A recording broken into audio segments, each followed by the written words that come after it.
ಸಮಸ್ತ ವಕೀಲ ಬಾಂಧವರಿಗೆ ವಕೀಲ ದಿನಾಚರಣೆಯ ಶುಭಾಶಯಗಳು. ಜನಸಾಮಾನ್ಯವಾಗಿ ಎಲ್ಲರಿಗೂ ಗೊತ್ತಿರೋ ಪ್ರಕಾರ ಲಾಯರ್ಗಳು, ಅಡ್ವೊಕೇಟು ಅಥವಾ ಬ್ಯಾರಿಸ್ಟರ್ ಅಂತೇಳಿ ಬಳಕೆ ಮಾಡ್ತಾರೆ.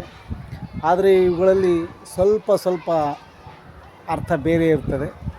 ಅದೇನಪ್ಪ ಅಂದರೆ, ಲಾಯರ್ ಅಂದರೆ 3 ವರ್ಷ ಅಥವಾ 5 ವರ್ಷ ಯಾರು ಲಾ ಡಿಗ್ರಿ ತೊಗೊಂಡಿರ್ತೀರಿ ಅಂಥವರು ಲಾಯರ್ ಅನ್ಸ್ಕೋತಾರೆ. ಅವರು ತಮ್ಮ ಕಕ್ಷಿದಾರನ ಪರವಾಗಿ ಕೋರ್ಟ್ಗಳಲ್ಲಿ ವಕಾಲತ್ತು ಮಾಡುವ ಹಾಗಿಲ್ಲ.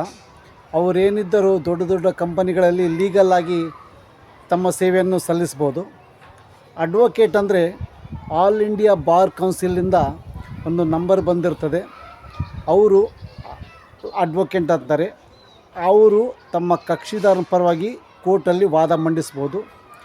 ಇನ್ನು ಬ್ಯಾರಿಸ್ಟರ್ ಅಂದರೆ ಸೌತ್ ಆಫ್ರಿಕಾ ಮತ್ತು ಇಂಗ್ಲೆಂಡಿಂದ ಯಾರು ಲಾ ಪದವಿ ಪಡ್ಕೊಂಡು ಬಂದಿರ್ತೀರಿ, ಅವರು ಬ್ಯಾರಿಸ್ಟರ್ ಎಕ್ಲಾ ಅಂಥೇಳಿ ಡಿಗ್ರಿ ಸಿಕ್ಕಿರುತ್ತೆ ಅವರಿಗೆ. ಅವರನ್ನು ದೊಡ್ಡ ಕೋರ್ಟ್ಗಳಲ್ಲಿ ಅವರನ್ನು ಆ ಬ್ಯಾರಿಸ್ಟರ್ ಅಂಥೇಳಿ ಸಂಬೋಧನೆ ಮಾಡ್ತಾರೆ. ನಮಸ್ಕಾರ.